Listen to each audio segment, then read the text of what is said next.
last, at last.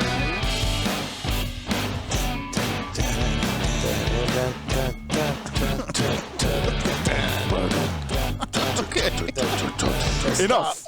Hey everybody, welcome to another edition of Ace on Music. I'm joined, as always, by my talented producer Mark, and Sean, my assistant, is back in the saddle. So, hello.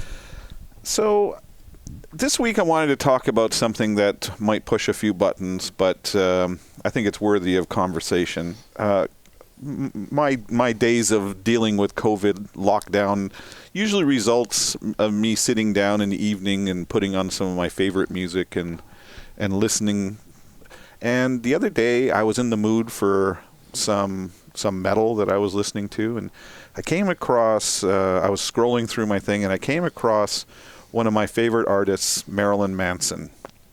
And I was suddenly thinking about, I should listen to some Manson. And there's been a lot of stuff in the media about him recently. It started with his ex-fiancé, Evelyn Rachel Wood, coming out and saying he did all these horrible things to her, and there's a bunch of other people who've come out. And it got me to thinking about this age of cancel culture we have, because Manson got slammed really bad for this. Immediately his label, his agent, everybody dropped him.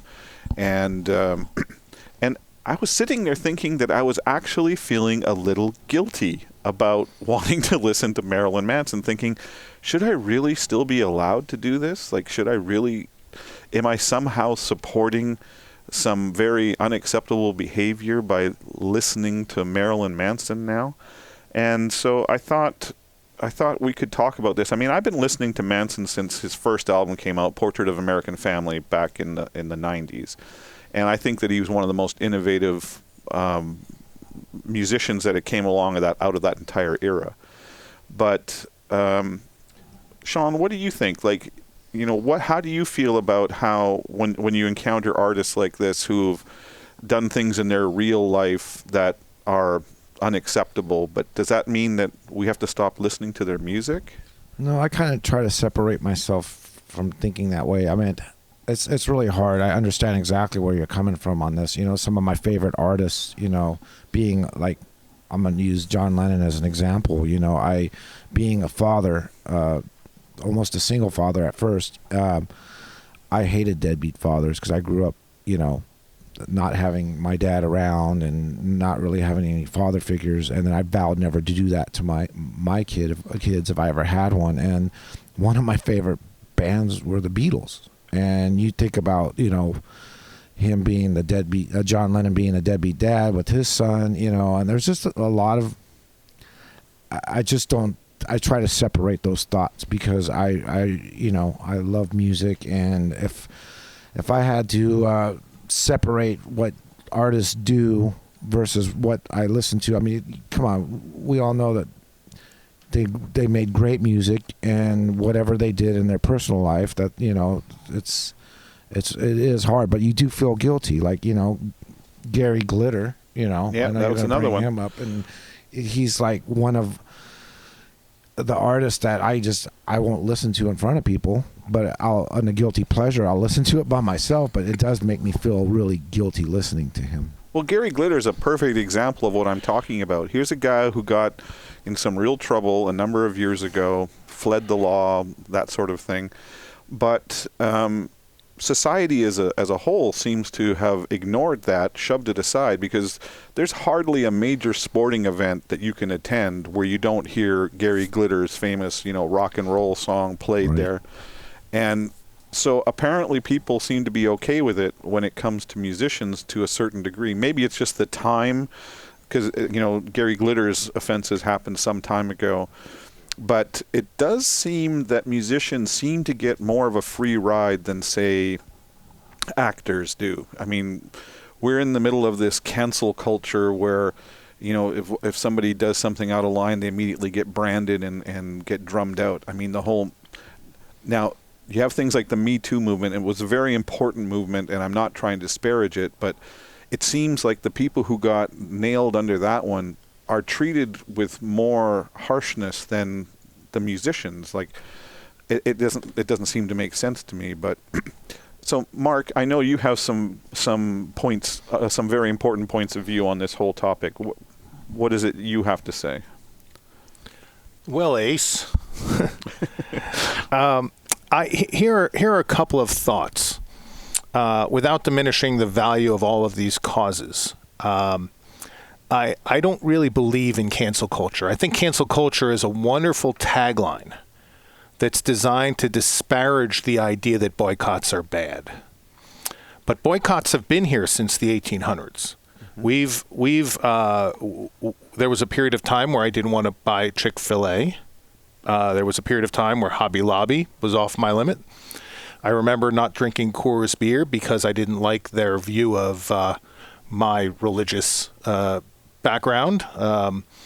But buses in 1960s, and I mean, we can go on and on and on when it comes to things that we have not decided to purchase because it was in violation of our underlying beliefs. And while Me Too was there, I don't know whether Woody Allen will ever come back. And I recognize there was, sometimes there's not due process, but a lot of things that we've boycotted through years may or may not have been true. So my view here is that musicians may be bad boys kind of a thing, and may have skirted it. Maybe the actors didn't. Maybe it was the political way or the PR way in which it was handled, where in some cases you give the finger, and that's sometimes better than an apology. And, but the idea that we're all of a sudden canceling artists that have done bad things, when you look back at artists that have basically gotten run out of town because they married, a 17-year-old, or they were, involved in different things. I mean, you can go even Jerry Lee Lewis. And what's the other fellow who's made all those incredible movies? Who's living in France right now? Roman Polanski. Roman Polanski. I mean, my view right now is that this is a blip, and it's an important one when people express their views and try to make a difference, and that's fantastic. But the idea that this is something new or radical or changing is so not true. We've always made decisions on what to buy and when to buy it based on what we liked and didn't like. Man, you nailed that on the head there. I didn't really connect those two, but you're right. I personally will not support Chick-fil-A because of their views on certain things, and yeah, there's other things. But going back to Marilyn Manson, when some people I talked to about this topic in preparation for this said, I'll never listen to him again, I kind of sat back and I said, what did you expect was going to happen from somebody who has had a lifetime professing that he's the reverend of the Church of Satan. He calls his album Antichrist Superstar. He's got notorious backstage antics that go on. Did you really think that this sort of thing wasn't going to be going on? Did you think that Marilyn Manson and his lifestyle was an act? Because very obviously it wasn't. I mean, really, what did you expect from a guy who labels himself the god of fuck? I mean, yeah, and I think you have to go all the way on that. Is a lot in many cases what we're canceling right now are things that we knew all along. For instance, if you go back to the Harvey Weinstein stuff, mm-hmm. and anybody who suggested that they were surprised by that has not been watching movies that had predated that for 50 years. We always knew what happened in the casting room, and the pressure that was placed on actresses and everybody for that matter. I mean, it's a dictatorship in a production environment, and power has always been exerted. And so the idea that we were canceling things because we were just finding out about them is sort of crazy. We knew all along, and just like Elvis. I mean. Think about that. Underage women for a long time, people ignored that, and there's no way we're going to cancel out listening to Elvis, That's right. I think we're getting around to addressing issues that are important, and that is fantastic. We should have gotten around to it sooner, but it's not new. You're right. You're absolutely right. Do we? But I guess what this all comes around to is that. Do we stop listening to the music of an artist because in his real life he's done something egregious? Do we just learn to separate person from performer and go on from there. Because I don't want to stop listening to Marilyn Manson. I like that music, and I want to go back and listen to it again, but I want to do it without feeling guilty. That's right. But I will tell you, you get to make that choice. Yes. And that's the thing about this cancel culture thing, or boycotting, or whatever you want to call it.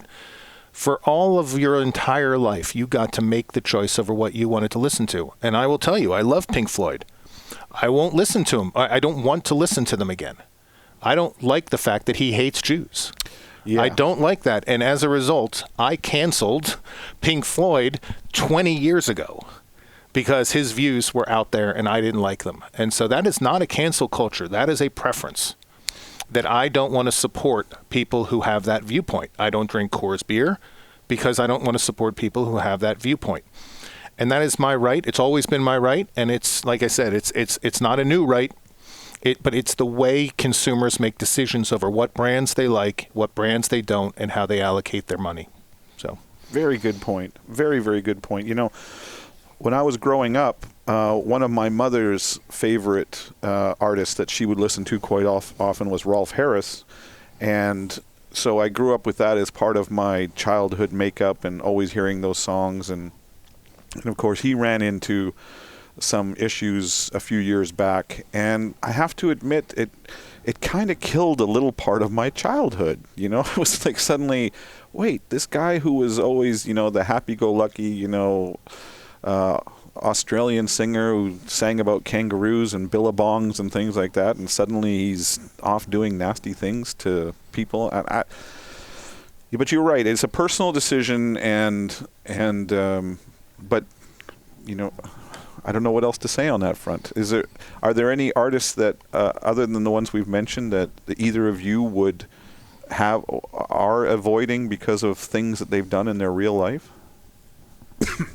Well, for me, I mean, of course, I'm a rock and roll fan, but you know, growing up with like Michael Jackson, you know, listening to him, I feel it's really hard for me to listen to anything he's doing now. You know, the allegations, and that one's a big one, you know, for me. That's true. I have no desire to go back to listen to anything, but it's not like he writes great music, you know, and he's a great artist, but the music is not in my heart enough to go ignore of what happened there and start listening to it. An excellent point. I mean, Michael Jackson wrote some of the biggest pop songs in the history of pop and has what is the most successful album in the history of music.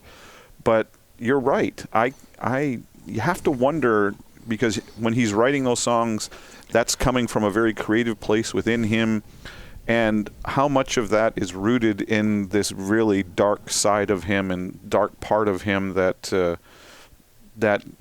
it almost feels like you're complicit in a strange way. You know, but the what's really interesting is the arbitrary nature of boycotts.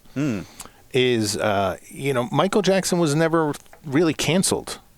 No, he wasn't. And you can look at the trial, you know, and the acquittals and whatnot, but you know, that was taken to a far greater extent than many folks in the Me Too era who by all public facts did not really commit massively egregious things or any at all. If I think about you know, a couple of the actors in particular, that you know, that we, again, because it's a personal choice and a personal styling and all that, you may feel free to consider Michael Jackson a completely protected person because his music is so great or because of whatever reasons you like, and that is your prerogative. But he probably was more worthy of being canceled than other artists who, you know, whose behavior we were fully aware of while we were continuing to buy their albums. So true. So true. Very interesting topic. Very interesting, and I appreciate both of you taking the time to talk to me about it. I have to address something. Sure. I have to defend my band Pink Floyd here. Go ahead.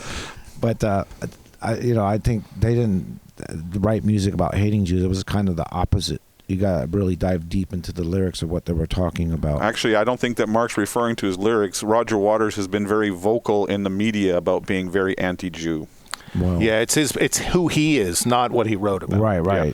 The music I loved. I would put on, The Dark Side of the Moon with Wizard of Oz. I mean, I was really into a lot of what they did, and I actually took time to go and see them live. And I was a Pink Floyd fan. Right. I just didn't want to support the guy. Yeah, no, I understand. His points of view are very confusing sometimes to a lot of people. But Well, he's managed to piss a lot of people off, right? that's for sure.